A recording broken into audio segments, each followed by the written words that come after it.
otra sin el nombre. No, es ese solito que no tiene nombre, nada. Y Paula, si lo cotejas con los que firmaron el libro, no firmaron el libro. Y lo que pasa, todavía le faltan unos cuantos por emitir. Ahora en un ratito, antes de ir al recreo, no se vayan. Empezó a grabar 5 minutos y escribió ya. Bueno, Sí, gracias.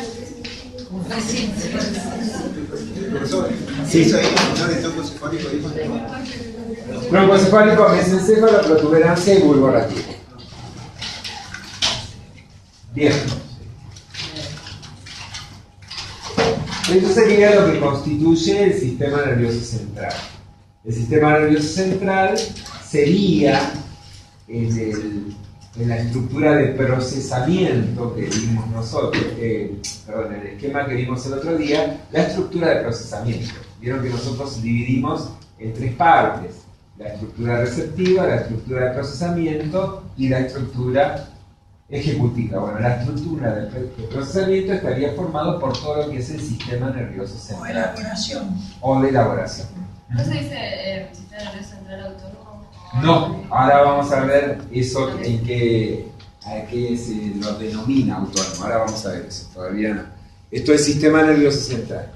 Ahora, ¿se acuerdan que nosotros teníamos dentro del modelo una estructura receptiva y una estructura ejecutiva? Y dentro de entre esas estructuras, en esas tres estructuras estaba lo que nosotros llamamos la vía sensitiva y lo que llamamos la vía motora. Esas vías están incluidas dentro de los nervios. Todo lo que es la porción de nervios constituye el sistema nervioso periférico. O sea que cuando nosotros hablamos del sistema nervioso periférico, estamos hablando de todos esos nervios que van a constituir o que van a contener la vía sensitiva y la vía motora. O sea que el sistema nervioso periférico está representado por los nervios y esos nervios van a constituir la vía sensitiva y la vía motora. Ahora, y en relación con lo que vos preguntabas hace un ratito, hay dos tipos de vía motora. Una vía motora que permite una ejecución que podríamos decir es una ejecución voluntaria. ¿Qué quiere decir esto? Que es una ejecución que se desarrolla a partir de la voluntad. La persona es consciente de esa respuesta. Por ejemplo, yo quiero mover el brazo y lo muevo.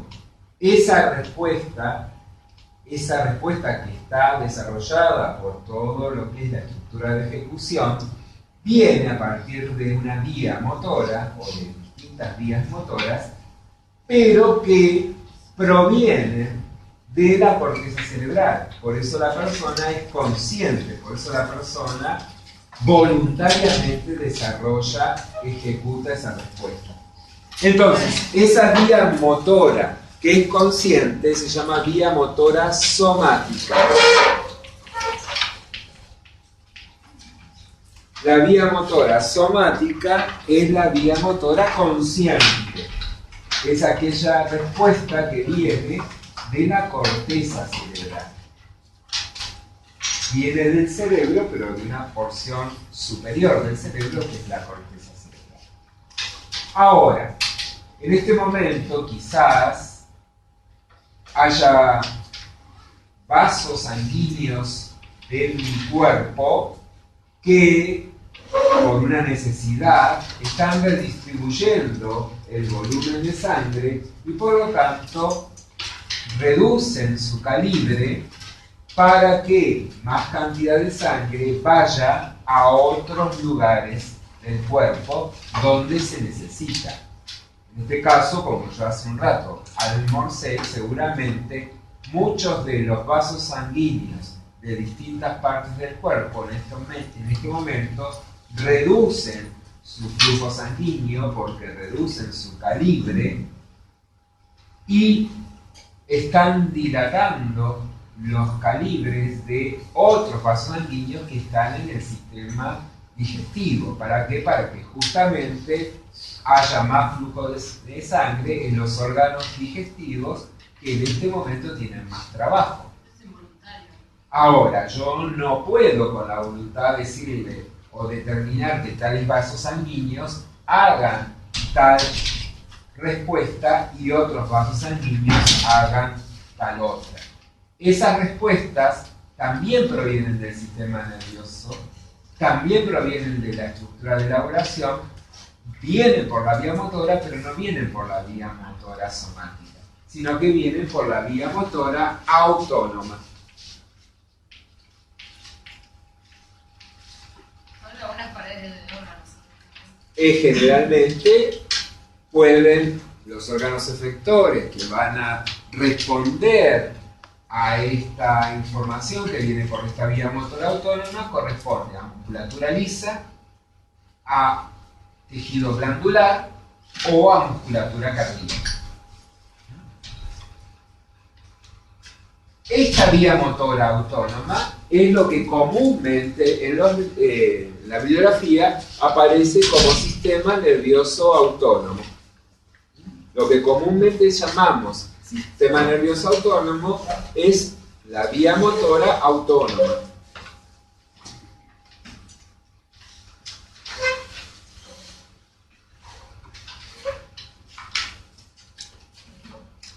Ahora, esta vía autónoma, esta vía motora autónoma, puede tener dos circuitos, porque esa vía motora puede ponernos en alerta cuando estamos en peligro y puede ponernos en equilibrio una vez que pasó esa situación de peligro, esa situación de alerta.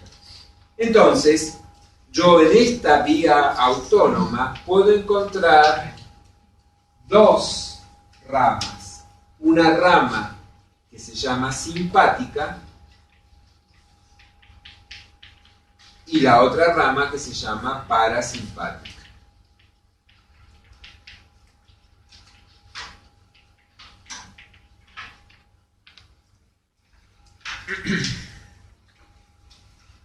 La vía simpática es la parte de respuesta motora autónoma que va a actuar en el momento en que nosotros nos sentimos bajo amenaza, real o imaginaria, no importa. Cuando nuestro organismo, por alguna causa, se siente bajo amenaza, surge la respuesta motora autónoma simpática. Cuando pasó esa situación, se activa otra vía motora, que es la vía parasimpática. Ambas vías son antagónicas, o sea que una vía va a ser lo opuesto a la otra. Usted había hablado en la clase anterior, en anatomía, cuando dio el sistema digestivo, de cuando sentimos el olor de la comida, Sí. si nos empieza y tenemos hambre, eso sería una simpática, digamos, No. al revés. En ese caso, por ejemplo, sí, o sea, nosotros lo que pasa es lo siguiente. Cuando yo estoy oliendo la comida, ahí se va a estimular la vía parasimpática, porque yo voy a buscar la situación de placer. Esa situación de placer va, ahora hoy si llegamos a poder ver todo lo previsto, vamos a poder analizar esto, vamos a ver que para que estas vías se puedan llegar a activar es necesario que en el cerebro se activen determinados núcleos. Hay un núcleo que está vinculado con todos los registros de la amenaza y hay otros núcleos que están como tienen la función de almacenar todos los registros destinados al placer.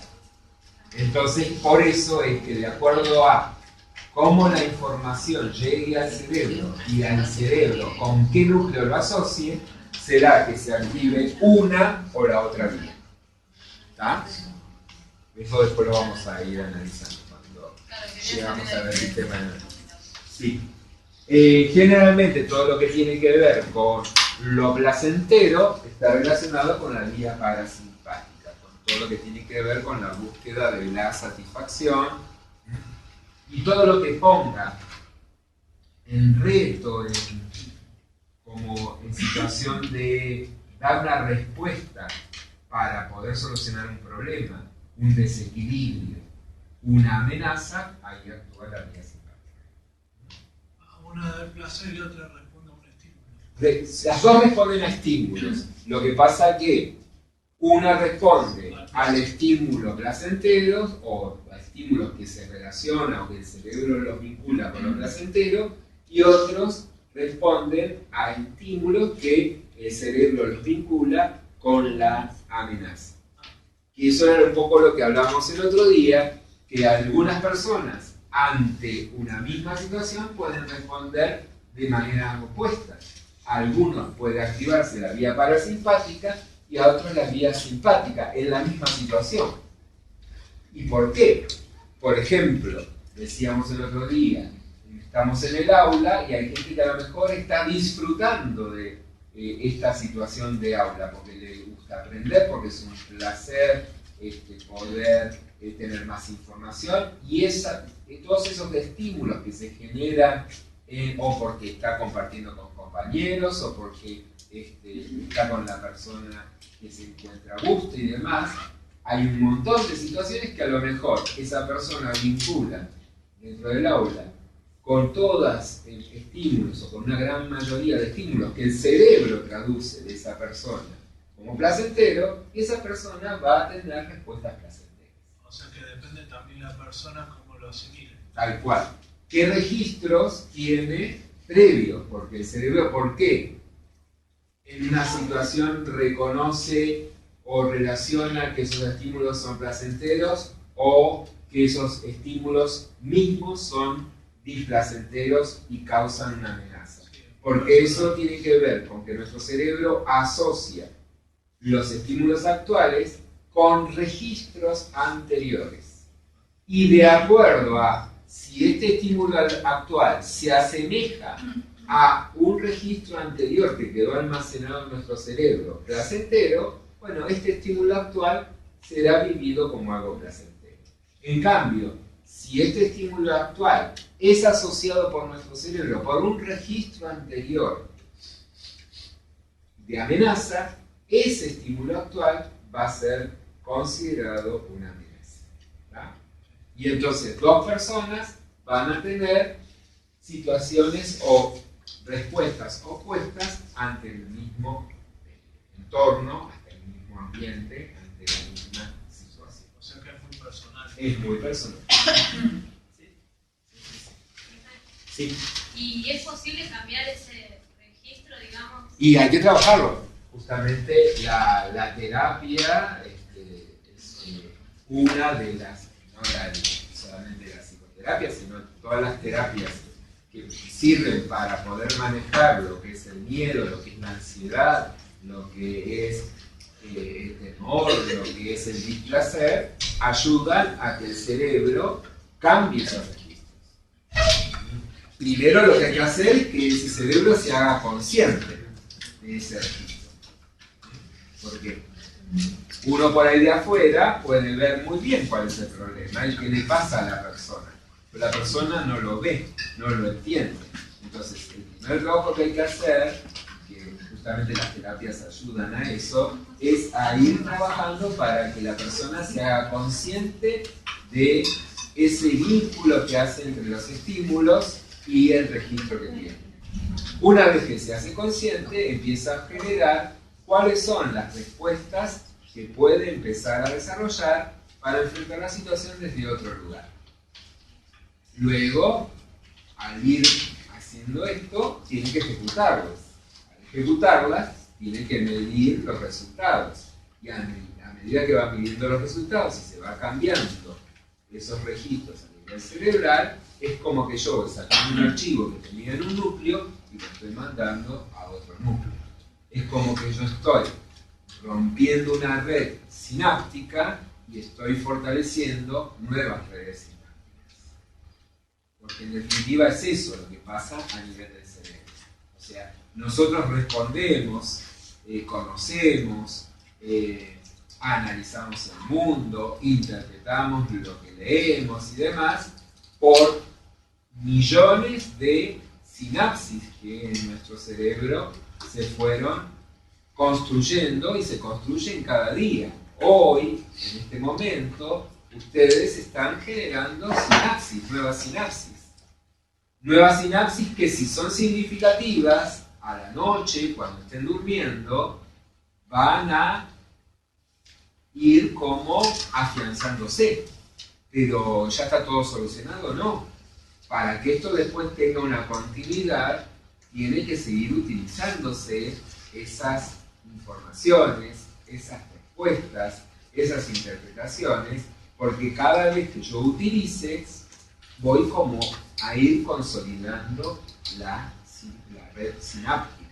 Y al ir consolidando la red, es como un conocimiento, es como un mecanismo que va a estar muy afianzado. Por eso, buenos mecanismos está bueno, pero si yo construyo malos mecanismos o mecanismos de respuesta que no son convenientes, y también es malo para mí, porque me va a costar mucho, porque es mucho tiempo donde estas redes vienen consolidándose, están muy fuertes, están como muy consolidadas, entonces lleva su tiempo desarmarlas y armar otras. Es el trabajo que hay que hacer. ¿Sí? Bien, bueno, está entonces, esto es cómo sería la manera de abordar el estudio del sistema nervioso. Vamos a empezar con el sistema nervioso central y después vamos a dejar, no creo que lleguemos para el sistema nervioso periférico hoy, lo veremos la semana que viene.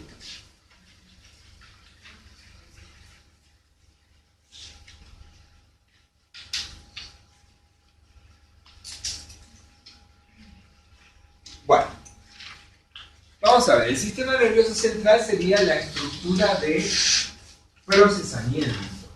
Es esa estructura que va a tener la función de incorporar información,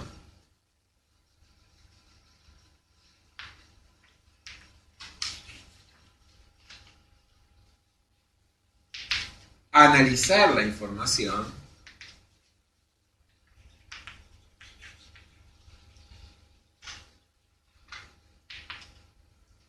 elaborar respuestas.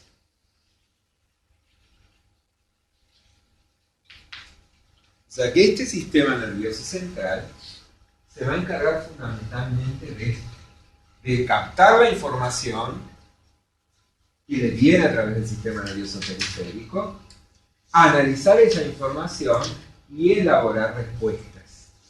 Esto puede darse a cualquier nivel. Se puede dar a nivel de la médula espinal. Yo, por ejemplo, el ejemplo que se da siempre cuando uno trata este tema, uno se acerca sin mirar a una estufa y cuando toca la estufa inmediatamente corre la mano sin haber visto que estaba la estufa, sin haber visto que se estaba por quemar y demás. La respuesta es inmediata. Esa respuesta rápida, inmediata, viene de la médula espinal. O sea que es una respuesta que la di y después que la di me di cuenta que tuve esa respuesta. Muchas de las respuestas que nosotros tenemos reflejas en nuestras extremidades provienen de la médula espinal. Las respuestas reflejas de las extremidades constituyen respuestas que vienen de la médula espinal. Entonces, la incorporación de la información, el análisis de la información y la elaboración de la respuesta quedó todo en la médula espinal. Hay respuestas como por ejemplo el patrón respiratorio, la frecuencia respiratoria. ¿Patrón respiratorio qué quiere decir? ¿Qué frecuencia respiratoria voy a tener? ¿Qué profundidad en la respiración voy a tener? Todo eso viene a partir de información que llega al tronco encefálico. Información que es analizada en el tronco encefálico. Información que, a partir de la cual se elabora una respuesta en el tronco encefálico. Y esa respuesta es lo que va a determinar qué frecuencia respiratoria voy a tener, qué profundidad en la ventilación voy a tener. ¿Ah? Por eso, cuando se afecte el tronco encefálico, ¿qué se puede llegar a alterar en la persona? El patrón respiratorio. Y puedo yo analizar que se está alterando el tronco encefálico evaluando el patrón respiratorio. Cuando ustedes el año que viene cursen Médica 1, van a ver, cuando analicen alteraciones neurológicas, cómo se mide el patrón respiratorio y qué tipo de patrón respiratorio está relacionado con distintas afecciones a nivel del tronco encefálico y que uno las puede mirar ahí y las puede ver simplemente analizando la frecuencia respiratoria y la profundidad de la respiración. Vamos a ver que a veces el tronco encefálico se puede haber afectado por un trauma, por un golpe, un traumatismo del cráneo, que puede llevar a que el encéfalo se inflame. O sea, que se inflame el cerebro, que se inflame el cerebelo, que se inflame el tronco encefálico. Que todas estas estructuras inflamadas van a estar ¿dónde? Dentro de un límite óseo. Entonces, ¿qué va a pasar con ese proceso inflamatorio a nivel encefálico? Va a impactar sobre la propia estructura. ¿Por qué? Porque la estructura, cuando se inflame, no se va a poder expandir. ¿Por qué? Porque va a estar justamente el límite óseo. Entonces, esa inflamación va a terminar justamente generando un aumento de la tensión, un aumento de la presión dentro del propio encéfalo. Y se van a ir viendo alteradas distintas estructuras del encéfalo. Si se alteran las estructuras del tronco encefálico, uno de los signos que va a tener el paciente va a ser la alteración del patrón respiratorio. ¿Bien? Entonces, por eso, no siempre tenemos que pensar que toda la información viene del cerebro. Sí, del cerebro van a venir informaciones. Cuando son informaciones conscientes, por ejemplo, yo en este momento estoy observando, y los estoy observando a ustedes, y tengo imágenes de cada uno de ustedes, de este ambiente, de este lugar, de la intensidad de la luz, de demás y demás. Toda esa información que está ingresando por los ojos, que son la estructura que recepciona toda esa información, a través del sistema nervioso periférico, a través de los nervios, en este caso de los nervios ópticos, van a llevar la información al cerebro. Pero yo recién voy a poder ser consciente de todo esto que los ojos están captando cuando esa información llegue al cerebro. ¿A qué parte? A la corteza cerebral. Es la parte más externa del cerebro. Y entonces, en función de esa información que está llegando, yo voy a analizar la información, en función de ese análisis voy a elaborar respuestas, y en función de esas respuestas voy a ver qué hago. Si yo veo que están todos durmiéndose, voy a, por ahí, elevar el tono de la voz para que se despierten. ¿Está? Pero para yo llegar a esa conclusión tuve que haber observado que la mayoría de ustedes estaba así, ¿no? Y entonces haber relacionado esto que estoy observando hoy con que esa postura es señal de cansancio, cosa que no aprendí hoy, que no aprendí en este momento, que es algo que aprendí antes, pero que mi cerebro, la corteza cerebral, fue llevando la información por redes desde el lóbulo occipital, donde ingresa la información visual, a otras áreas de la corteza cerebral para yo poder hacer todo un análisis, elaborar una respuesta y ejecutar esa respuesta. Entonces, en ese caso, ahí sí, esa respuesta es una respuesta consciente. Pero para que esa respuesta sea consciente, tuvo que llegar a lo más superior del sistema nervioso central, que es la corteza cerebral, que es la estructura, la capa de 3 a 5 milímetros de espesor que tiene el cerebro en su superficie externa. Ahí está todo lo consciente, de 3 a 5 milímetros de espesor del cerebro. Y eso es la corteza cerebral. ¿Está? Ahora, el cerebro solamente funciona dando respuestas a nivel de la estructura de la corteza. No, el cerebro tiene otras estructuras que están por debajo de la corteza cerebral. Y también esas otras estructuras incorporan información, analizan la información y elaboran las respuestas. No es que solamente la parte del cerebro que hace todo esto es la corteza, no. Hay otras partes por debajo de la corteza que también trabajan igual. Y esas respuestas yo no voy a ser consciente. ¿Ah? Bien. Bueno, este sistema nervioso, que es un sistema de procesamiento que permite cumplir con estas funciones, hay que protegerlo.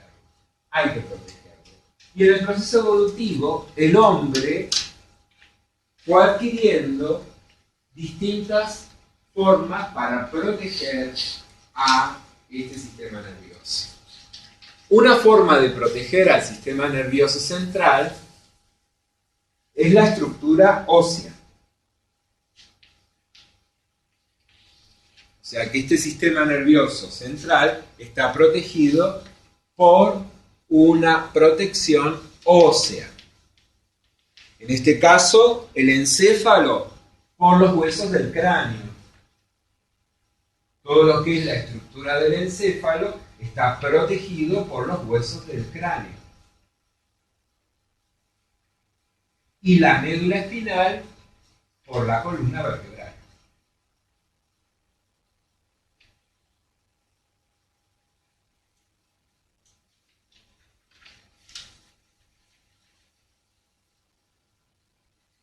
Ese es uno de los sistemas de protección de este sistema nervioso central. Ahora, debajo, si yo voy desde afuera hacia adentro, primero me encuentro con la protección ósea. Inmediatamente debajo de la protección ósea me encuentro con membranas.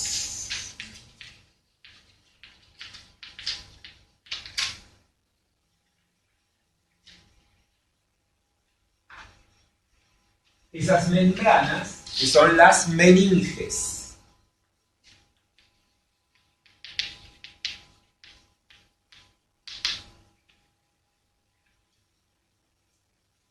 Y que están distribuidas en 3 capas.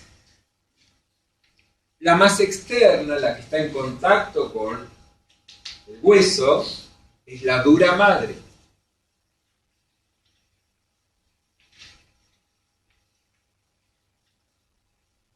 La membrana del medio, que es muy delgada, sumamente delgada, tan delgada como una tela de araña, justamente por eso se la llama aracnoides.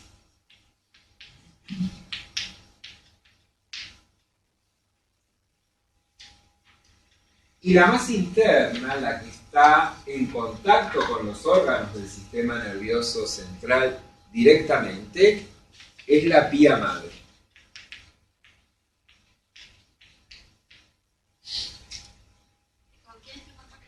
Con directamente los órganos del sistema nervioso central. Pía madre. Pía madre.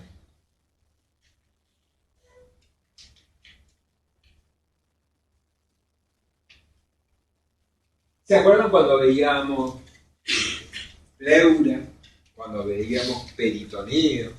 ¿Qué pasaba entre esas membranas?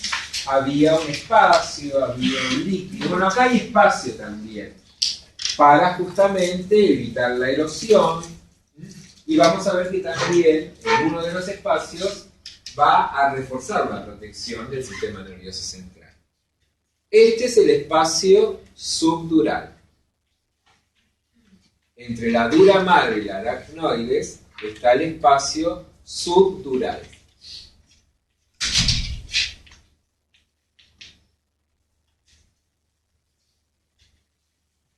Y debajo de la aracnoides, entre la aracnoides y la pía madre, el espacio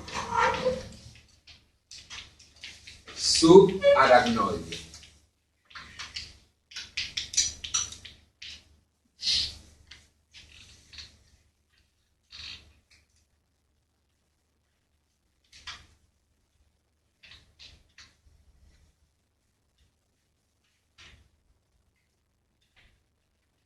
La dura madre es una porción de tejido conjuntivo muy resistente, con mucha fibra, muy rígido.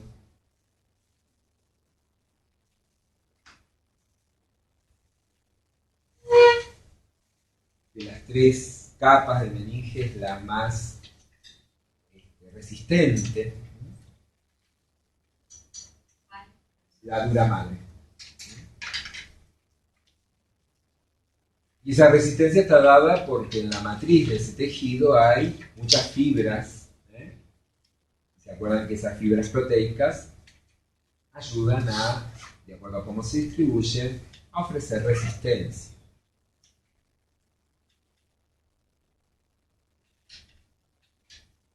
En cambio, la aracnoides y la pía madre son son tejidos conjuntivos con menos cantidad de fibras y más vascularizados, o sea que presentan más cantidad de vasos sanguíneos.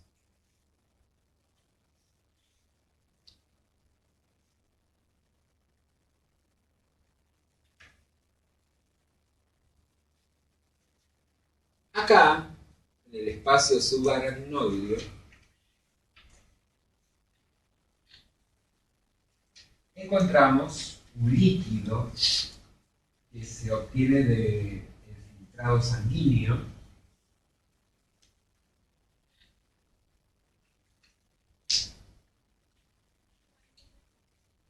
Acá en el espacio subaracnoideo encontramos un líquido.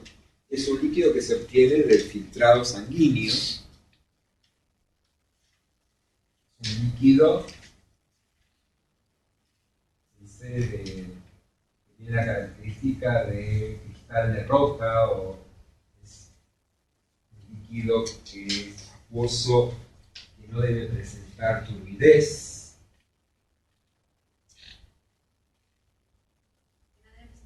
Turbidez. Si presenta turbidez, ya es patológico. O sea, ya hay que analizar porque algo mal está ocurriendo en el sistema nervioso central.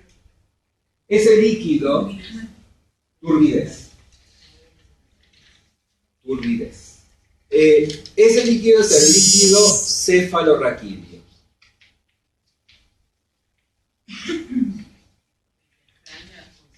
Sí.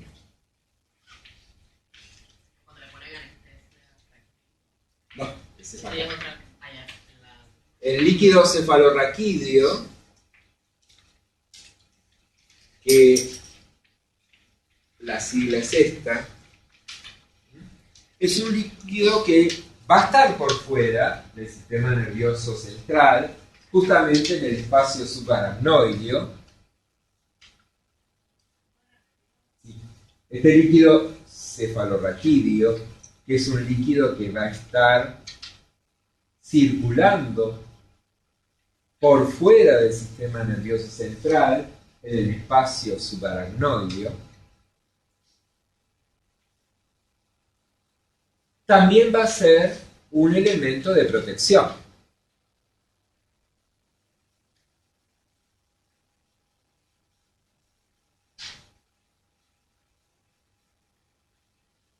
Como si tuviera un colchón de agua, ¿no? De protección, actúa de protección. Es como si yo tuviera un colchón de agua. Entonces, este líquido acaba de tener la función de protección. Cuando se hace una punción, generalmente lumbar, se hace a nivel de los espacios intervertebrales, a nivel de las vértebras lumbares, y se llega con la aguja hacia el espacio subaracnoideo. Y ahí se extrae líquido cefalorraquídeo. Esto es una práctica que, bueno, cuando ustedes el año que viene vean Médica 1, requiere de muchos cuidados posteriores a la punción. Cuidados que lamentablemente en lo común no se tienen en cuenta.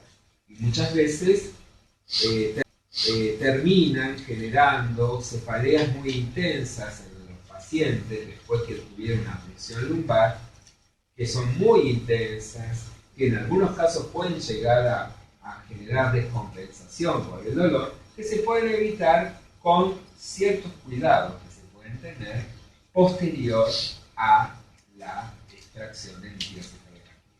¿Por qué esas cefaleas? Porque este líquido está circulando y como cualquier líquido, como la sangre, ese líquido ejerce una presión, ejerce una fuerza sobre el sistema nervioso central. ¿Qué pasa si yo extraigo líquido? Disminuyo el volumen. Si se disminuye el volumen, va a haber una disminución en el valor de la fuerza, por lo tanto va a disminuir la presión. Esa caída de la presión, si yo a la persona, una vez que se le hizo la punción, no le digo que tiene que mantenerse en reposo, no le digo que tiene que estar de cúbito lateral, no le digo que tiene que estar en trenelismo invertido. ¿Qué pasa?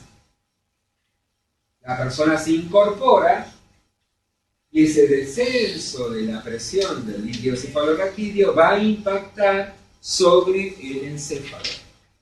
Y eso es lo que va a generar tensión en las meninges y esa tensión va a generar una cefalea intensa. ¿Está? Bien. Ahora, el líquido cefalorraquídeo no solamente va a funcionar o va a encontrarse externamente, sino que también el líquido cefalorraquídeo va a tener una función importante porque también va a circular en el interior del sistema nervioso central. Ahora vamos a ver cómo.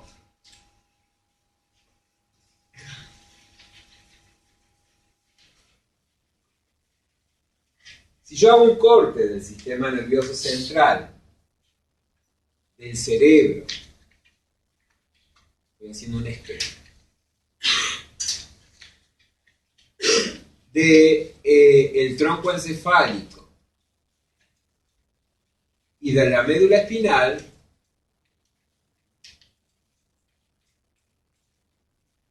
me voy a encontrar con lo siguiente, que en el interior de cada hemisferio cerebral, entonces el cerebro está formado por dos hemisferios cerebrales. En el interior de cada hemisferio cerebral hay una cavidad. Esa cavidad se llama ventrículo lateral.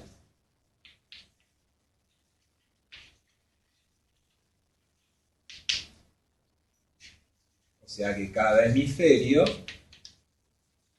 va a tener un ventrículo lateral, que es una cavidad. Ambos ventrículos laterales van a confluir en el tronco encefálico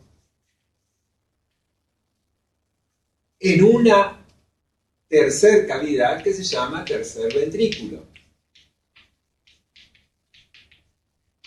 Y el tercer ventrículo se va a continuar en una cuarta cavidad que es el cuarto ventrículo. Pero eso no es uno bajo el otro. Sí.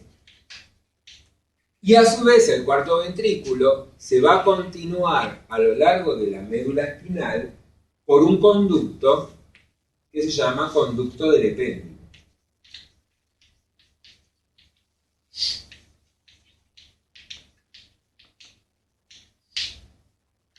Estas son todas cavidades que están en el interior del sistema nervioso central. A nivel del pensé que había empezado ahí. A nivel del cerebro, a nivel del tronco encefálico, a nivel de la médula espinal.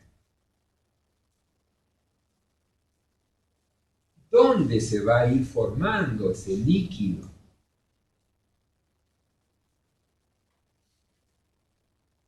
En las paredes de los ventrículos, específicamente en las paredes de los ventrículos laterales y del tercer ventrículo.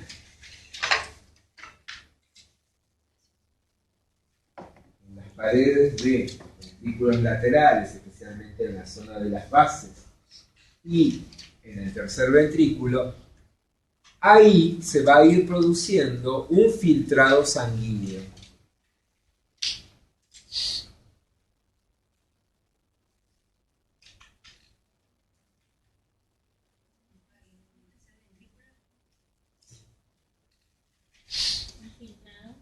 Sanguíneo.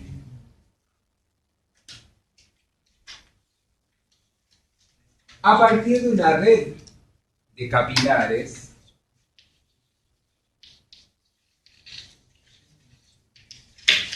o sea que ustedes ahí van a encontrar una red en esa pared de los ventrículos, una red de capilares, y las redes recuerden que se llaman plexos.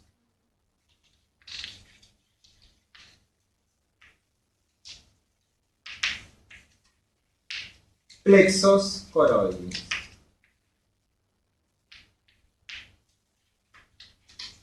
Los plexos coroides son justamente esa red de capilares que van a estar formando parte o van a estar presentes en la pared de los ventrículos laterales, tercer ventrículo específicamente, y por donde va a filtrar, donde se va a ir escurriendo agua, minerales, y que van a servir para constituir, para formar el líquido cefalorraquídeo.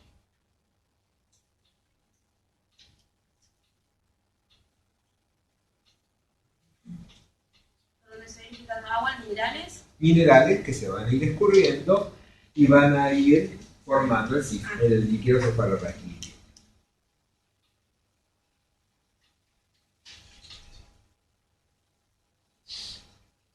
Ahora, esta formación de líquido es continua. Nosotros estamos renovando 3 o 4 veces en el día la cantidad de líquido cefalorraquídeo, que no es mucho, son 150 mililitros. Y los estamos renovando entre 3 y 4 veces al día. O sea que quiere decir que si hay una zona que se encarga de formar líquido cefalorraquídeo, tiene que haber otro lugar que se encargue de absorber líquido cefalorraquídeo. Porque si solo se forma, ¿cómo hacemos para mantener el balance? ¿Cómo hacemos para mantener esa cantidad en un valor constante si solamente tengo un lugar de formación? Bueno, en la zona también del encéfalo, en la zona del cerebro, tenemos a nivel de la pía madre y la aracnoides. ¿Qué les había dicho que había ahí? pero en la vía madre y la aracnoide como tejido que les había dicho. Más vascularización. Bueno, es como que los vasos sanguíneos de estas membranas se van metiendo en el encéfalo y van a servir para ir absorbiendo líquido cefalorraquídeo. O sea que entonces esos vasos sanguíneos que están en la aracnoides y en la vía madre como que se van a ir metiendo en el encéfalo y van a tener la función de absorber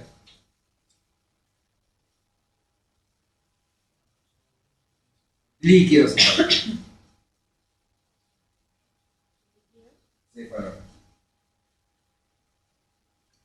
¿Eso que lo renueva?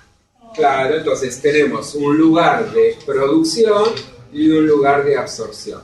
Esto es lo que permite que se renueve entre 3 y 4 veces el líquido por día. Por día. Y lo otro se filtra, lo que no se Vuelve, o sea, vuelve a la sangre. Bien. Justamente, ustedes habrán visto casos de chicos que nacen y que tienen hidrocefalia. ¿Qué puede pasar? Una de las causas de la hidrocefalia puede ser que haya una alteración, porque estos ventrículos se conectan a través de conductos. Puede ser que a lo mejor se obstruya alguno de esos conductos, o a lo mejor, por una cuestión de formación estructural, hay una disfunción en la formación de ese conducto y eso entonces genera que haya una dificultad en la circulación del líquido cefalorraquídeo. ¿Esto qué provoca? Esto provoca que haya una acumulación de líquido cefalorraquídeo en las cavidades. ¿Qué pasa entonces con el encéfalo? El encéfalo se inflama. En un recién nacido, como todavía no terminó el proceso de osificación, todavía los huesos del cráneo no están totalmente osificados, no presentan rigidez. Entonces pueden ceder. Las estructuras que todavía son membranosas y no están osificadas, pueden ceder. Y entonces, ¿qué pasa? Si aumenta el tamaño del encéfalo porque hay un aumento en la presión del líquido cefalorraquídeo, porque hay una dificultad en la circulación del mismo, ¿qué pasa? Va esa inflamación del encéfalo a generar presión sobre el cráneo y como el cráneo todavía no está osificado, entonces va a provocar el agrandamiento de la cabeza. O sea, los casos muchas veces de hidrocefalia tienen que ver con cuestiones relacionadas con la mala circulación del líquido cefalorraquídeo. A veces puede ocurrir, muy pocas veces desde el punto de vista de la estadística, no hay muchos casos, pero sí puede pasar que durante la adolescencia o la juventud pueda llegar a obstruirse alguno de los conductos que comunican un ventrículo con el otro. Y ahí producir la misma sintomatología en el sentido de aumento de la presión, el mismo mecanismo. Pero acá, ¿con qué problema nos encontramos? Acá nos encontramos que ya el cráneo no puede ceder ante la presión del encéfalo. Y entonces se produce lo que es un cuadro de hipertensión endocraniana. La hipertensión endocraniana puede tener múltiples orígenes. En este caso, bueno, como yo les dije, una obstrucción en uno de los conductos que une la circulación del líquido cefalorraquídeo de uno de los ventrículos a otro de los ventrículos. Y entonces eso provoca el aumento de la presión en el encéfalo. Estas entidades se conocen en general como hipertensión endocraniana y requieren como única solución una intervención quirúrgica. ¿Por qué? Porque hay que volver a mejorar la circulación del líquido cefalorraquídeo. Y a veces, bueno, la única manera es colocando una prótesis que asegure que esa válvula no se va a volver a obstruir. Mientras tanto, ¿qué se hace? Bueno, justamente, ¿qué harían ustedes? Como común, o sea, así por sentido común. ¿Cómo se solucionan estas Una cosas? válvula. Pero eso después. Pero mientras tanto, mientras está la sintomatología, ¿qué harían? La función. Para entrar a la mano. No, por ahí hay que hacerlo con la clínica, lo indica el médico. O sea, fundamentalmente acá lo que hay que hacer es secar al paciente. ¿Secar en qué sentido? Hacer disminuir la cantidad de líquido posible corporal. ¿Para qué? Para que los líquidos que están acá vayan extravasándose a los tejidos. Para eso, ¿qué hay que hacer? Secar los tejidos. Generalmente lo que se utiliza son diuréticos y especialmente a nivel del encéfalo se utiliza un diurético que va a actuar específicamente, que es el mannitol.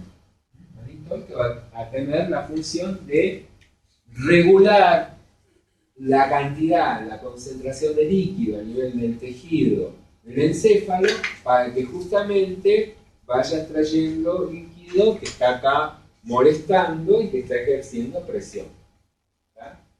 Son prácticas que requieren sumo cuidado, por supuesto, porque si yo... Los secos de mal lo matan. No, ¿saben cuál es el problema? Baja la presión de los órganos, porque la otra función del líquido cefalorraquídeo, además de proteger, es mantener flotando al encéfalo dentro del cráneo. Si yo lo seco mucho, ¿qué pasa? Disminuye ese nivel de flotación y entonces el encéfalo empieza a caer sobre la base del cráneo y va a ejercer presión sobre el agujero craneal. Pero vamos. ¿Cómo? Pero vamos. Claro. Va a ir generando presión y eso se llama herniación. Y es generalmente un caso que muchas veces, si la persona suele recuperarse de ese proceso, termina con algún daño cerebral. ¿Por qué? Porque en ese desplazamiento, en ese proceso de herniación, hubo destrucción de tejido nervioso. Porque recordemos que el interior de la base, específicamente el cráneo, no es lisa, sino que hay muchas espinas. Y bueno, el tejido va a ir generando presión por acción de la gravedad sobre esa superficie del cráneo. Y además, ¿qué va a hacer? Esta parte va a generar presión sobre el tronco encefálico. Y vamos a ver en un ratito que en el bulbo raquídeo se encuentran las funciones vitales. Una ya se las dije. Están los núcleos que regulan la función respiratoria, pero también están los núcleos que regulan la función cardiovascular y también están los núcleos que regulan la función vasomotora. Entonces, cualquier proceso de herniación que lleve a que el encéfalo comprima mucho al tronco encefálico va a llevar a que el paciente entre en un compromiso en un riesgo de vida. ¿Está? Bien. Bueno, eso lo verán todo el año que viene. Por ahora nos quedamos con esto. Entonces, la otra función del líquido, pero todo esto yo les decía para reconocer la otra función del líquido encefalorraquídeo. Una es la de protección, la otra es la de mantener al encéfalo flotando dentro del cráneo, contrarrestando la fuerza de gravedad.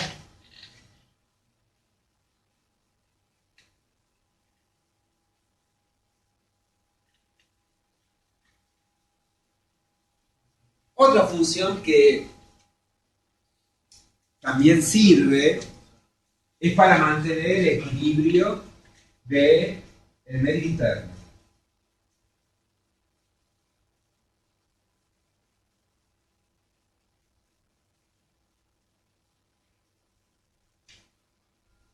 ¿Qué hacen ustedes si se les está llenando de medio interno? ¿Qué hacen ustedes si se les está llenando, no sé, el cuarto de residuos? ¿Siguen acumulando? Los tratan de sacar. Bueno, las células pasa lo mismo. ¿Qué pasa si comienza a acumularse protones? ¿Qué pasa si empiezan a acumularse glucosa? ¿Qué pasa si empieza a acumularse determinados ácidos lácticos, por ejemplo? Bueno, cuando empiezan a acumularse elementos, la célula tiende a sacarlos. ¿Y dónde los va a sacar? Hacia los líquidos corporales. Intersticio, sangre y bueno, líquido cefalorraquídeo también. Porque es No. Pero el líquido cefalorraquídeo es también una vía de escape que muchas células pueden utilizar para, especialmente células nerviosas, pueden utilizar como para liberar aquellos excesos, especialmente, por ejemplo, de protones, que pueden poner en riesgo el pH de las células. Entonces, también... ¿Qué? Por el conducto de la sangre. Claro, entonces, como es un filtrado sanguíneo, si en la sangre hay muchos protones, porque están viniendo de la célula, ¿qué pasa? Bueno, que el exceso de protones también pase al líquido cefalorraquídeo. Y esa es una manera también de ayudar a mantener el medio interno, a mantener el equilibrio. ¿Ah? Bien. El vascular, la sangre, el espacio intravascular, que es la sangre. En el espacio intravascular va a estar la sangre. Bien.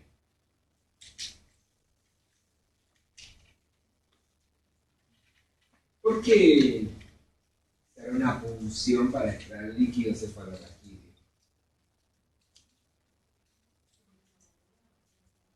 ¿Qué querrán buscar? Bien. ¿Y qué podemos encontrar extraño que no corresponde? Sangre, glóbulos blancos. Y a veces, bueno, al encontrar glóbulos blancos seguramente vamos a encontrar bacterias, y al encontrar bacterias vamos a poder hacer un cultivo, y a partir de ese cultivo podremos saber cuál es el agente causal de ese proceso infeccioso. ¿Ya? Entonces, de ahí que se va a hacer una extracción de muestra de líquido cefalorraquídeo. Bien. Bueno, entonces tenemos que el sistema nervioso central entonces tiene una protección ósea, tiene una protección a través de las membranas llamadas meninges, y tiene una protección a través de un líquido que es el líquido cefalorraquídeo. ¿Está? Bien. Bueno, vamos a analizar el cerebro.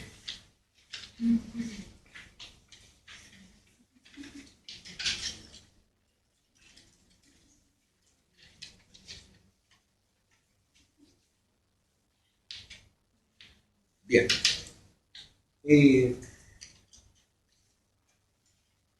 Antes de hablar específicamente del cerebro, vamos a ver cómo las neuronas, qué partes, qué estructuras de la neurona vamos a encontrar en los órganos del sistema nervioso central. Y a partir de ahí vamos a ver cómo esas estructuras neuronales van recibiendo nombres. Porque eso después nos va a servir para entender de qué estamos hablando cuando hablamos de sustancia gris, de sustancia blanca, de núcleos grises y demás. ¿Está? Bien. ¿Se acuerdan que yo tenía una neurona, el cuerpo neuronal, con las dendritas, el axón terminal? Bien. Y el axón tenía las vainas de mielina. Bien. Billones de células, neuronas, voy a encontrar en el sistema nervioso central. Billones. Y van a estar agrupadas, formando asociaciones, formando redes. Esas billones de neuronas las voy a encontrar no aisladas, sino asociadas, formando redes. Entonces, billones de células, neuronas, voy a encontrar en el sistema nervioso central. Billones. Y van a estar agrupadas, formando asociaciones, formando redes. Esas billones de neuronas las voy a encontrar no aisladas, sino asociadas, formando redes. Entonces, por ejemplo, yo voy a encontrar en el sistema nervioso central, en los órganos del sistema nervioso central, los axones de miles de neuronas que están asociadas. Si esos axones tienen mielina, ¿cómo voy a distinguir esa estructura? Por el color. Va a tener un color blanquecino. Entonces voy a decir que eso es sustancia blanca. Todo lo que sean acciones son... Sustancia blanca. O sea que cuando yo en un órgano del sistema nervioso central vea porciones blancas, digo, bueno, aquí encontramos la sustancia blanca. ¿Qué partes de la neurona voy a encontrar ahí? Axones. ¿Con qué? Con mielina.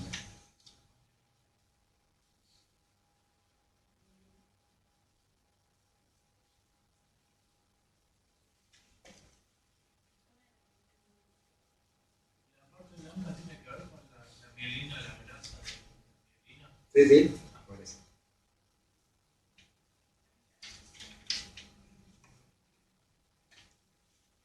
Ahora, esos axones pueden estar solamente dentro de un órgano del sistema nervioso central. Pueden estar formando parte de neuronas que solamente estén en contacto en el cerebro, nada más. O en el cerebelo, nada más. O en el mesencéfalo o en el tronco encefálico. Pero también voy a encontrar axones más largos, conjuntos de axones, que van a trascender de un órgano a otro. Van a ir, por ejemplo, del cerebro al cerebelo. Van a ir del cerebro al tronco encefálico. Pero eso por conexiones. Son los mismos axones, porque hay axones que pueden medir 1 metro. Entonces el mismo axón que se originó en el cerebro puede estar terminando en la médula. Y fue atravesando toda la parte del cerebro, todo el tronco encefálico y llegó a la médula. Y ahí se conecta a otro grupo o otro conjunto de neuronas. Bien, entonces, ¿cuándo esa sustancia blanca va pasando el calor? Bueno. Entonces,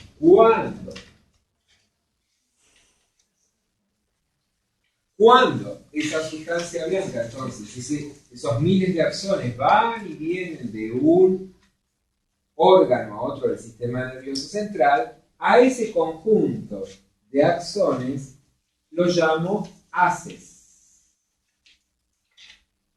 Haces.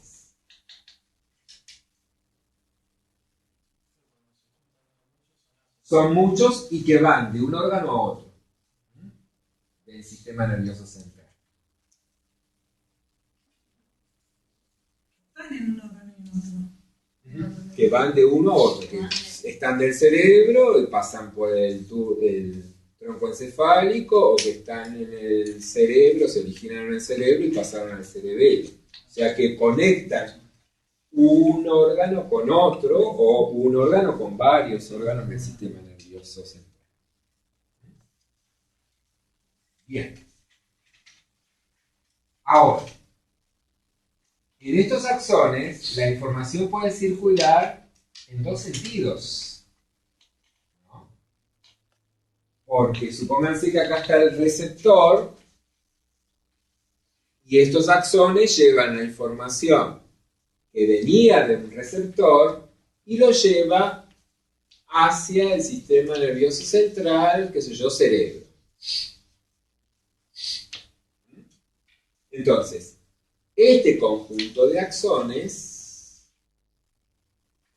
llevan toda la información siempre en esta dirección, desde información que viene de los receptores hacia el cerebro, que va a ser el lugar donde va a ir esa información. Entonces, cuando los haces llevan la información en ese sentido, desde el receptor hacia órganos del sistema nervioso central, decimos que son haces ascendentes. Ascendentes.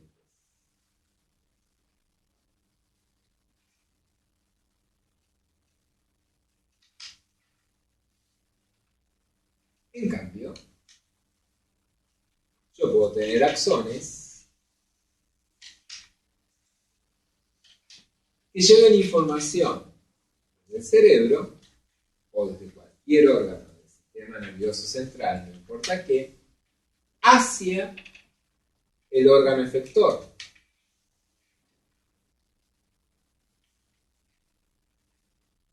Cuando ocurre eso, digo que esos haces son haces descendentes.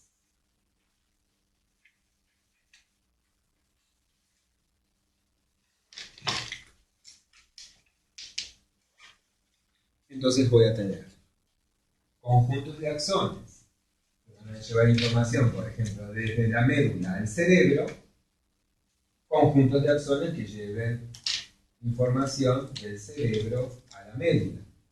Entonces voy a tener, en el primer caso, haces ascendentes, y en el segundo caso, haces descendentes. ¿Sí?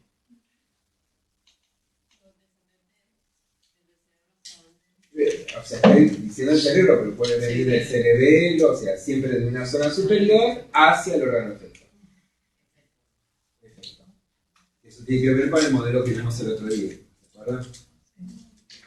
De los tres compartimentos que teníamos, la estructura receptiva, la estructura de elaboración y la estructura ejecutiva. El órgano efector constituye la estructura ejecutiva. Bien. Bueno, volviendo a ese esquema. Cuando la información iba del receptor al sistema nervioso o al centro de elaboración, ¿cómo llamábamos a esa vía? La experiencia que vimos la semana pasada. Cuando pasaba sensitiva. Los haces ascendentes, fíjense que llevan la información desde la estructura receptiva hacia la estructura de elaboración. Por lo tanto, los haces ascendentes son haces sensitivos. ¿Sí?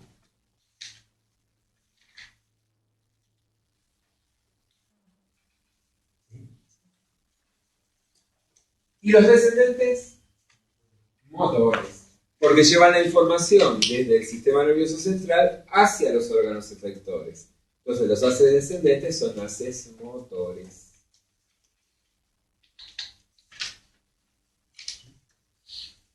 Entonces cuando ustedes vean, por ejemplo, analicen la médula espinal. Y por ejemplo vean en la médula espinal, haciendo un corte interno de la médula espinal.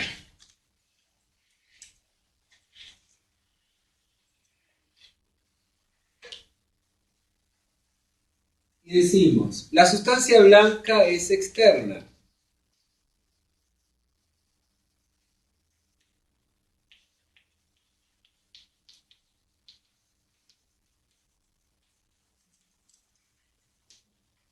Ven que acá todo esto es sustancia blanca. Todo esto es sustancia blanca. Todo esto es sustancia blanca. esta H o mariposa no es sustancia blanca. Vamos a ver qué nombre le van a dar. Todo esto es sustancia blanca. Entonces, ¿qué voy a encontrar ahí? Ahí voy a encontrar haces. ¿Y qué haces voy a encontrar? Voy a encontrar haces ascendentes y haces descendentes. Y cada uno va a tener distintos nombres. Porque van a depender de dónde se originan y hacia dónde van. Si yo digo espino cerebeloso, ¿qué tipo de haz va a ser? Si yo estoy diciendo espino cerebeloso, ascendente. En la médula espinal voy a encontrar haces espinocerebelosos, porque se van a originar en la médula espinal y van a terminar en el cerebelo. Son haces ascendentes. ¿Qué tipo de información van a llevar? Sensitiva. Espino cortical. Ascendente. Se inician en la médula espinal, van hacia la corteza cerebral. Son ascendentes. ¿Qué tipo de información llevan? Sensitiva. Si yo hablo de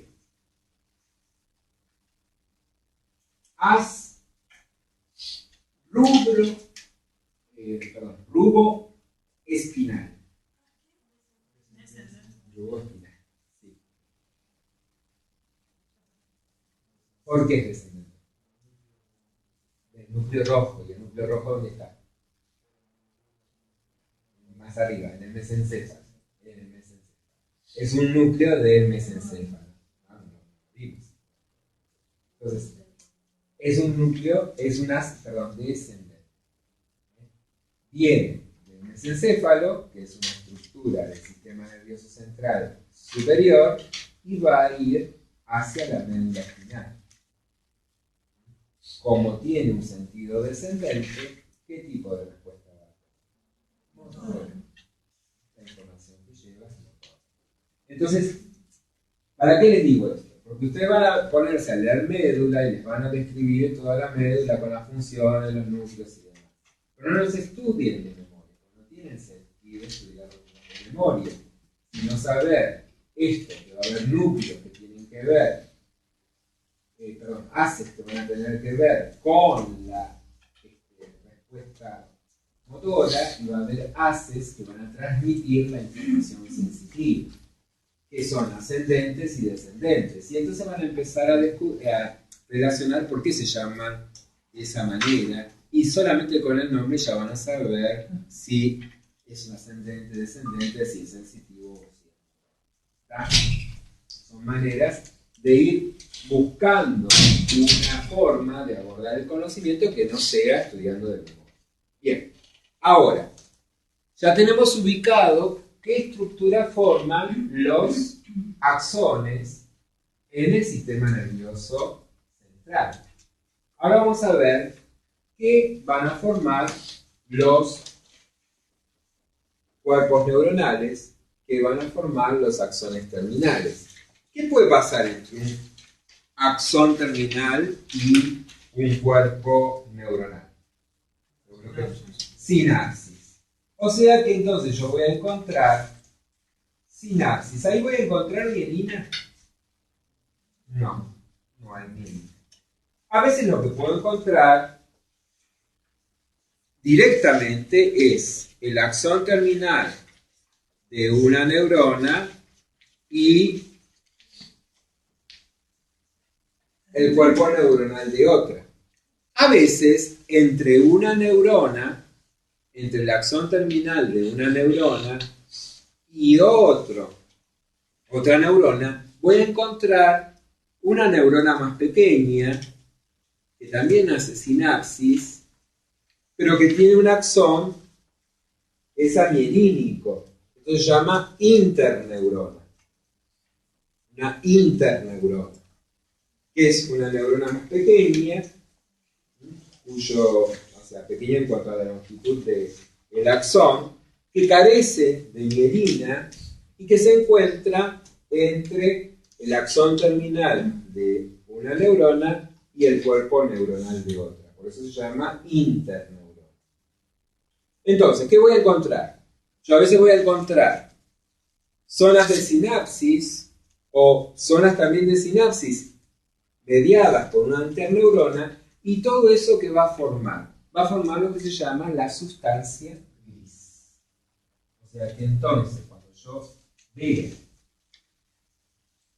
analizando la estructura de un órgano del sistema nervioso central, la sustancia gris, voy a relacionar esa zona. Son zonas donde va a haber sinapsis, donde va a haber conexiones entre una neurona y otra, ya sea una sinapsis como vimos el otro día o una sinapsis mediada por una interneurona.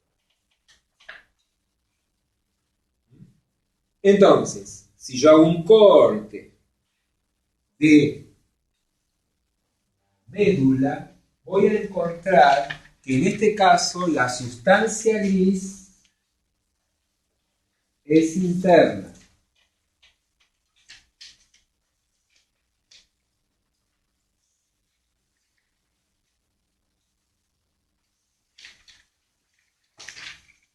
¿Qué encuentro en esa sustancia gris que en el caso de la médula tiene forma de una letra H o de una mariposa, según como lo quieran ver? Voy a encontrar cuerpos neuronales, axones terminales, voy a encontrar zonas de sinapsis. La sinapsis es el punto de conexión entre una neurona y otra. Entonces, muchas veces la sinapsis ocurre acá y el axón está saliendo por acá, formando la sustancia blanca. La sinapsis está ocurriendo acá. ¿Bien? O sea que a partir de la gris es... En la gris es donde se producen las conexiones. Lo que pasa es que no todas las conexiones, porque hay axis que a lo mejor vienen ya de más abajo, ¿no? Y hay axis que se forman o se originan a partir de esta altura, ¿tá? Pero entonces, siempre la sustancia gris son los lugares donde va a haber sinapsis, donde yo voy a encontrar ahí axones terminales, donde voy a encontrar cuerpos neuronales, donde voy a encontrar interneuronas. Los núcleos, la sustancia gris constituye lo que se llaman los núcleos grises. Bien, la sustancia gris también se la conoce como núcleos grises.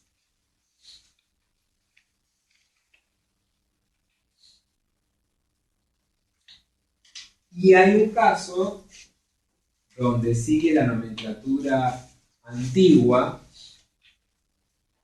que son núcleos grises, pero como sigue la nomenclatura antigua, los vamos a tener que denominar, que se llaman los ganglios basales del cerebro. Entonces, cuando lean ganglios basales del cerebro, en realidad son núcleos grises.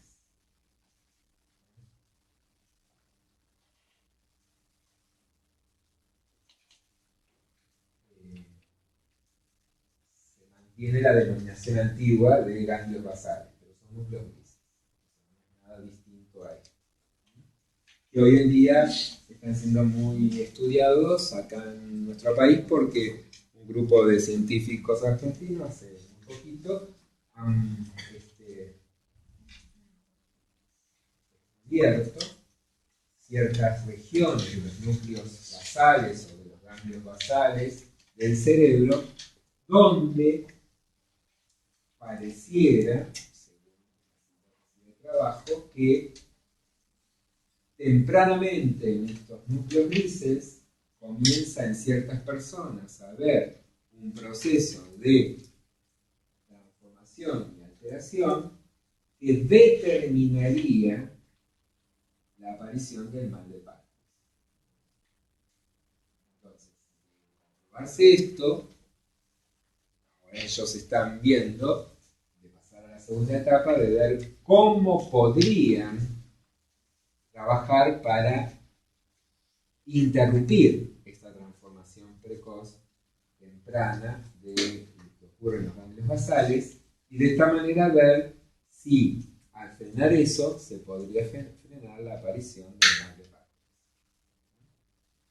Es una punta para esta enfermedad que, de tener éxito, bueno, podría llegar a ser una detección precoz para evitar la aparición de la enfermedad una vez que ya está instalada. Bien, bueno, ¿para qué todo esto? Porque nosotros justamente vamos a analizar la estructura del cerebro. El cerebro, dijimos que está formado por dos hemisferios cerebrales.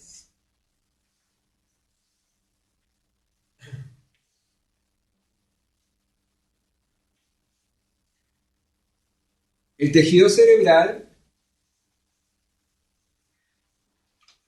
mientras se va desarrollando, se va plegando.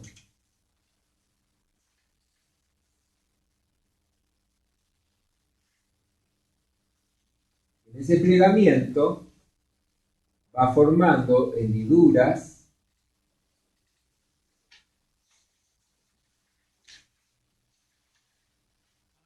de distinta profundidad.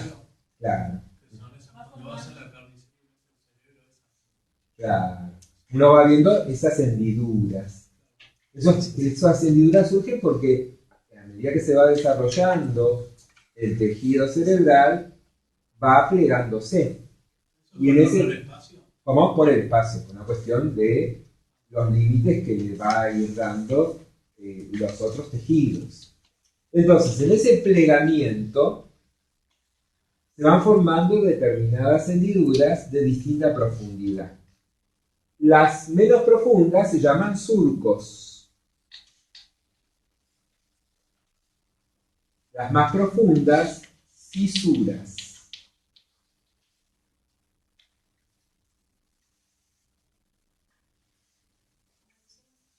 Surcos y fisuras.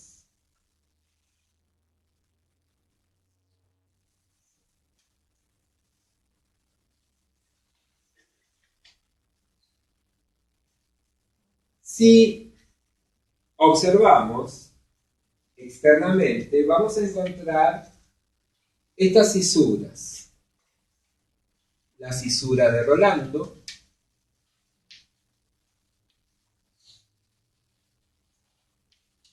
la fisura de Silvio,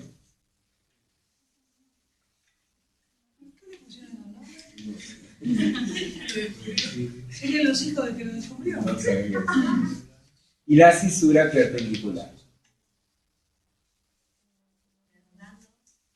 de Silvio y perpendicular. Rolando, el taxista, para lo que Saben los chicos. no, los chicos no. Ah, pero la madre le comentó, ¿vio?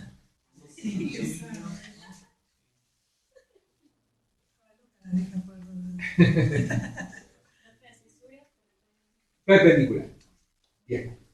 Esto permite, como en geografía, tomar como hitos de relieve para dividirlo en regiones, en porciones al cerebro, de la parte externa. Cada porción se llama lóbulo.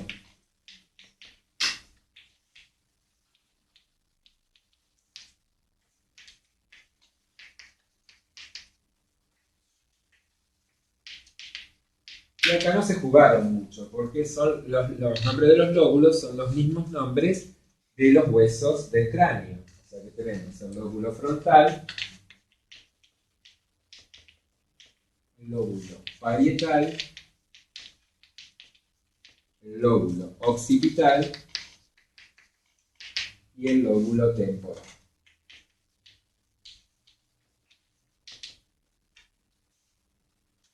O sea que acá mucho hay que lóbulo frontal, parietal, occipital, temporal.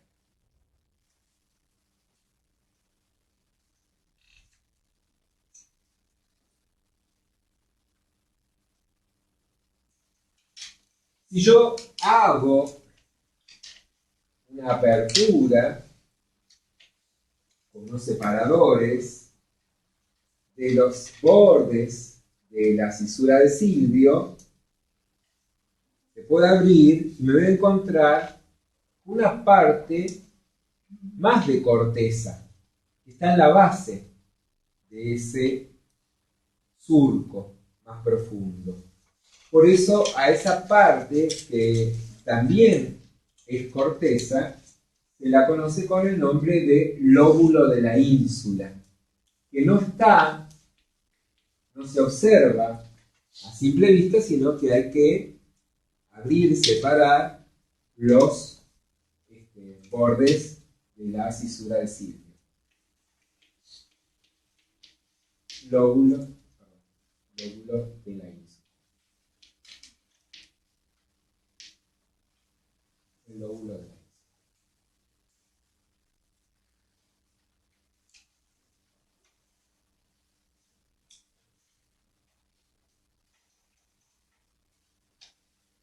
Todo esto es la parte más externa, es lo que se observa externamente del cerebro y constituye la corteza cerebral,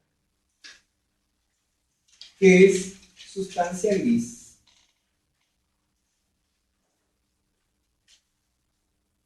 que tiene un espesor de 3 a 5 milímetros. Por lo tanto, si es sustancia gris, ¿qué voy a encontrar ahí?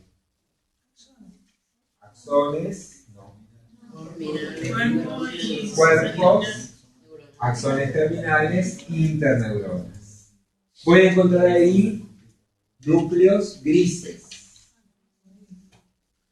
Voy a encontrar ahí núcleos grises. Bien.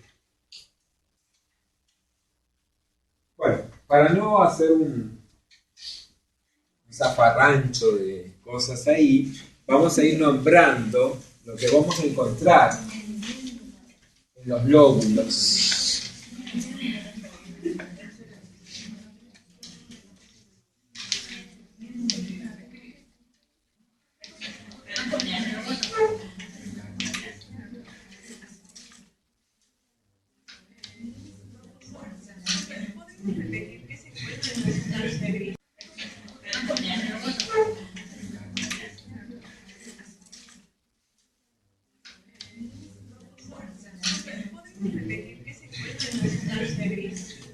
En la sustancia gris vamos a encontrar axones terminales, cuerpos neuronales e interneuronas, formando distintos núcleos.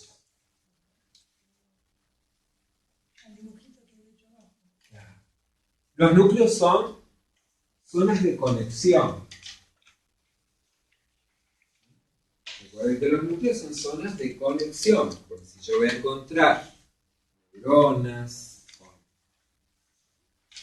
un axón muy corto, sin mielina, que van a permitir conectar el axón terminal con el cuerpo neuronal de otra neurona, o directamente voy a encontrar la sinapsis que vimos el otro día, directamente el axón terminal en conexión con el cuerpo neuronal de la postsináptica.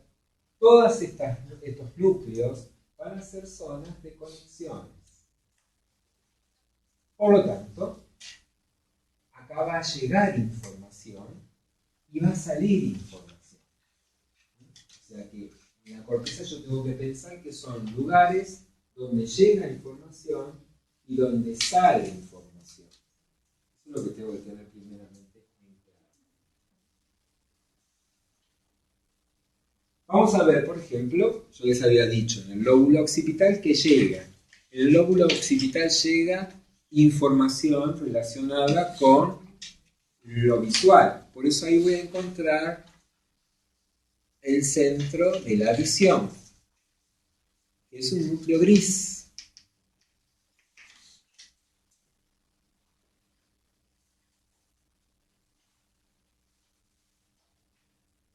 Ahora, a ese centro de la visión va a llegar información aislada, va a llegar cada imagen, va a llegar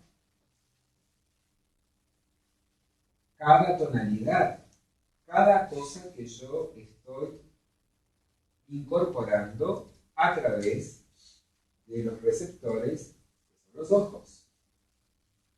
Pero si quedara la información ahí, yo no tomaría conciencia de, o no le daría valor a esa información que está llegando. Por lo tanto, esto no puede quedar ahí, sino que dentro del lóbulo occipital voy a encontrar lo que se llama el centro de integración visual. Es otro núcleo. Es otro núcleo de integración visual. Es otro núcleo. Ese núcleo sí me va a ir permitiendo integrar toda la información y ponerla en un contexto. Contextualizar todas las imágenes que llegan.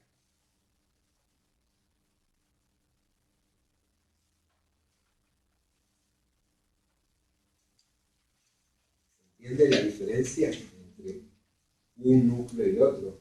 Uno es el que capta la información que va llegando. Ahora, esa información no dice nada si no la voy integrando, no la voy contextualizando. Pero eso no ocurre en el mismo núcleo, sino que esa información pasa a otro lugar, que es el centro de integración visual, donde todo se va a poner en un contexto. ¿Va? Bien. Vamos al lóbulo parietal. En el lóbulo parietal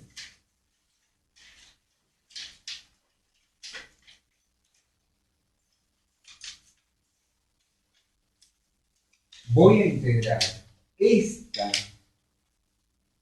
información visual y le voy a dar otra vuelta, que va a ser vincular esta información visual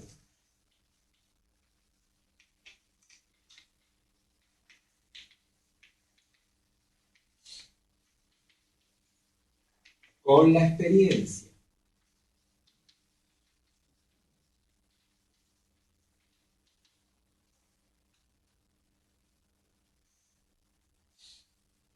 Sí.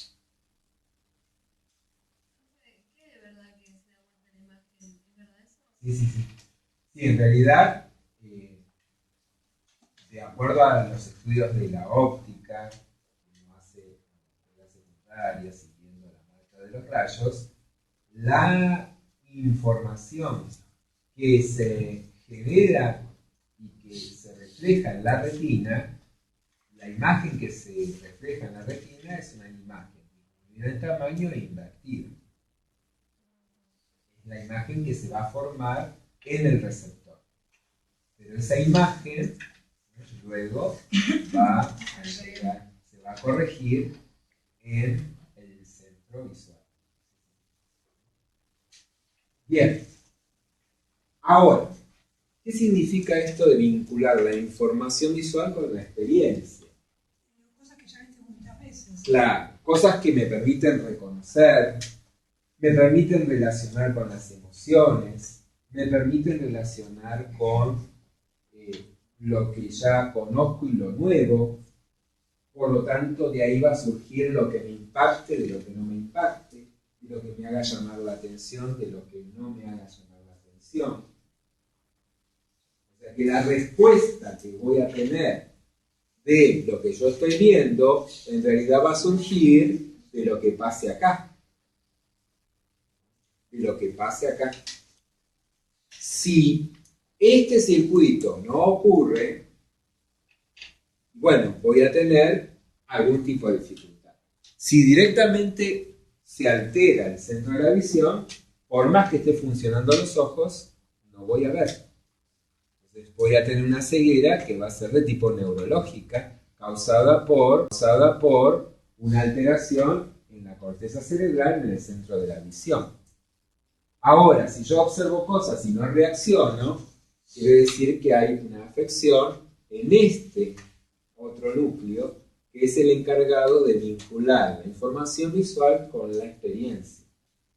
A veces las drogas, a veces determinadas sustancias pueden ir alterando estas conexiones y entonces por eso es que se traduce en determinada sintomatología donde podemos ver que hay personas que no reaccionan ante estímulos externos o que su capacidad de respuesta está disminuida. Y no tiene que ver con las vías motoras, sino que tiene que ver con todas las vías sensitivas, con todas estas vías que van captando la información y que la van llevando hacia otros lugares. Bien, ¿qué más puedo encontrar en el lóbulo parietal? En el lóbulo parietal voy a encontrar lo relacionado con la audición.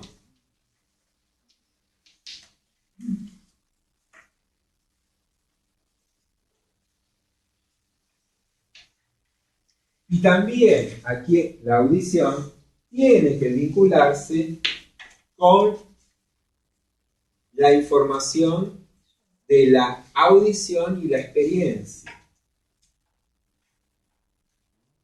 O sea que este núcleo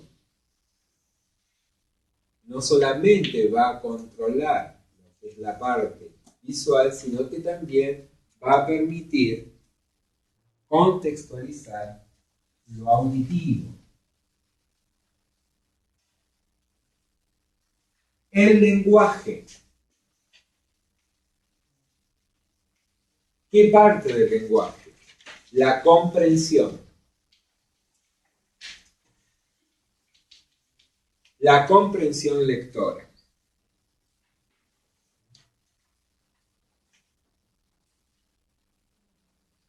Cada letra tiene que estar registrada en el cerebro. Luego el cerebro, cada letra la une con otra letra y forma la sílaba. Registra la sílaba. Cada sílaba se une con otra sílaba y va formando palabras. Registro de palabras. Cuando yo aprendo a leer, lo que estoy haciendo es aprender primero a registrar en el cerebro las conexiones sinápticas de cada letra, luego de cada sílaba, luego de cada palabra. Y cuando estoy leyendo, lo que estoy haciendo es ir activando cada una de esas redes. Pero también esto tiene que estar relacionado con la experiencia, con la contextualización.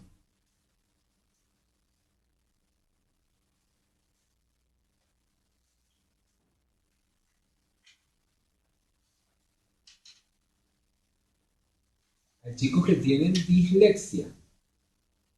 La dislexia tiene que ver con alteraciones que están acá, en estos núcleos grises de la corteza cerebral, en el lóbulo parietal del lado izquierdo, en el hemisferio izquierdo, donde esta afección, de acuerdo al grado de afección que tenga, puede ser que, por ejemplo, tenga dificultad para poder construir las sílabas, poder construir las palabras, poder construir la oración.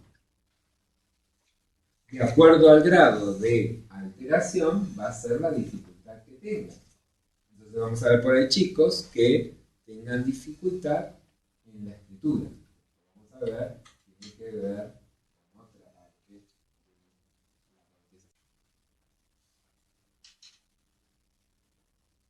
a chicos que tienen dislexia. Dislexia tiene que ver con alteraciones que están acá, en estos núcleos grises de la corteza cerebral, en el lóbulo parietal del lado izquierdo, en el hemisferio izquierdo, donde esta afección, de acuerdo al grado de afección que tenga, puede ser que, por ejemplo, tenga dificultad para poder construir las sílabas, poder construir las palabras, poder construir la oración. De acuerdo al grado de alteración, va a ser la dificultad que tenga.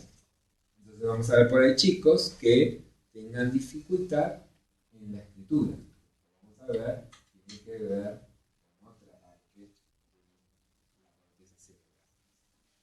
Bien, vamos a el temporal. Hay más, pero estoy hablando de las más importantes para tener una idea de cómo funciona. Lóbulo temporal, olfato.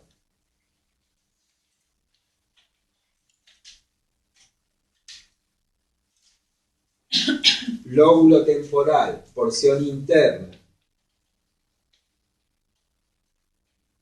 Emociones. Ya después vamos a hablar. Entonces vamos a hablar de las emociones.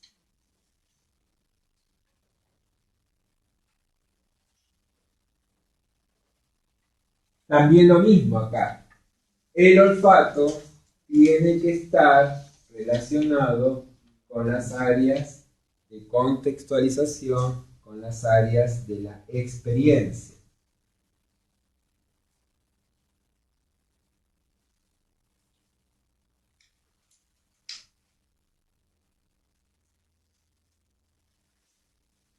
Acá, área sensitiva somática, parietal, primaria.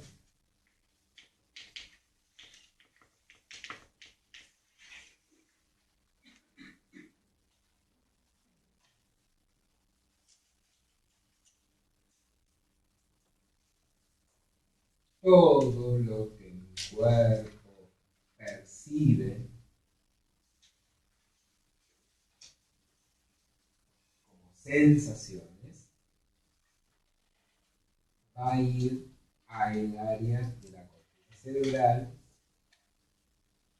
el lóbulo parietal, pegadito a la cisura de Rolando, y es el área sensitiva. Lo que nosotros podido observar es que cuando se activa para probar la respuesta ante estímulos sensitivos, cuáles son las zonas del cerebro que se activan, se puede observar lo siguiente, que yo puedo dibujar acá, en el área somática, lo siguiente. Y fíjense, ¿por qué? ¿Qué me está indicando esto? ¿Qué partes del área sensitiva somática primaria están más atentas? ¿A qué partes de nuestro cuerpo están más atentas? A las manos y a las extremidades inferiores. Si yo estoy analizando, por ejemplo, zonas donde estoy aplicando determinados estímulos, por ejemplo, un estímulo doloroso, y veo cuáles son las áreas del cerebro que se activan ante el estímulo sensitivo, observo que del área, si esta es la cisura de Rolando, el área primaria sensitiva está acá. Entonces, voy a observar que cuando estimulo la parte de las extremidades inferiores, se activa esta zona del cerebro. Cuando estimulo las extremidades superiores, se estimulan o se activan las áreas en este sector. ¿Esto que es un corte? No. Esto yo lo observo en el cerebro activo a través de una resonancia y puedo ver cómo se activan las áreas en función de los estímulos. Entonces veo que hay un área mucho mayor que se activa cuando se estimulan las extremidades y cuando se estimulan otras partes del cuerpo. Y que a su vez, como que hay una inversión. La parte o la porción de las áreas del cerebro que captan la información sensitiva de las extremidades inferiores está arriba, y que la parte de la corteza cerebral que capta la información sensitiva de las extremidades superiores está abajo, por eso es como que está invertido la figura humana. ¿Y esto por qué tendrá que ver? ¿Qué pasará? ¿Por qué las extremidades tendrán mayor presencia a nivel de la corteza cerebral que el resto del cuerpo?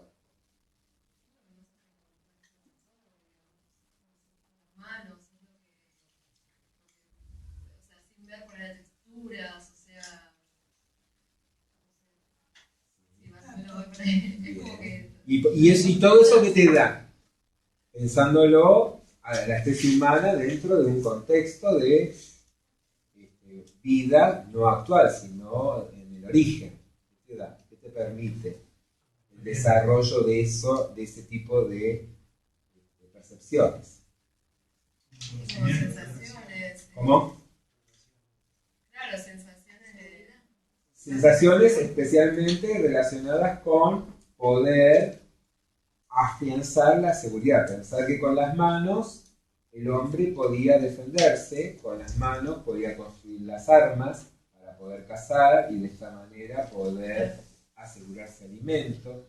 Con las armas podía generar estrategias para que muchos puedan y pudieran captar más cantidad de alimento y así poder tener más cantidad de alimento cuando la época sea desfavorable. O sea que el desarrollo de las manos le permitió al hombre un montón de habilidades que le permitieron la supervivencia. Por eso en el desarrollo evolutivo, como el hombre tuvo que con las manos poder lograr un montón de cosas, eso llevó a que esas zonas del cerebro destinaran mucha superficie para esas complejas funciones que en realidad le iban a permitir la supervivencia. Y las extremidades inferiores, porque piensen que al hombre se le cambió el panorama cuando pudo cambiar de postura y empezó a tener una postura bípeda, donde empezó a caminar y empezó a mirar el mundo de otra manera. Y empezó a tener una mirada más abarcativa que otros animales. Y eso le permitió tener mayor posibilidad de defensa. Entonces también, imagínense un chico cuánto le lleva a aprender a caminar. ¿Y cómo aprende un chico? El aprendizaje de caminar es a través de la imitación. Por eso ustedes van a ver que los chicos varones caminan muy parecido a como camina el padre y las mujeres caminan muy parecidas a las madres. Porque tanto la locomoción como el lenguaje se aprenden por imitación. Fíjense que cuando un chico está aprendiendo a hablar, observa mucho la boca de los adultos que le hablan. ¿Por qué? Porque justamente lo que está haciendo el aprendizaje, lo que está impulsando el aprendizaje es la imitación. Entonces, por eso es que nosotros, si bien nuestro cerebro, si bien la especie humana ha evolucionado mucho, nuestro cerebro no evolucionó tanto desde el punto de vista del cerebro del hombre primitivo. O sea, nosotros seguimos teniendo... Dicen que el hombre no evolucionado tiene como emociones primitivas. Sí. O sea, el cerebro humano no evolucionó biológicamente tanto como el hombre pudo evolucionar desde el punto de vista social, cultural, tecnológico y demás. Por eso nosotros tenemos los rasgos de nuestro cerebro del hombre primitivo. Y en el accionar, específicamente cuanto más estemos amenazados, más vamos a poder ver esa reacción de hombre. Sí. Bueno, hacemos el ejercicio y regresamos.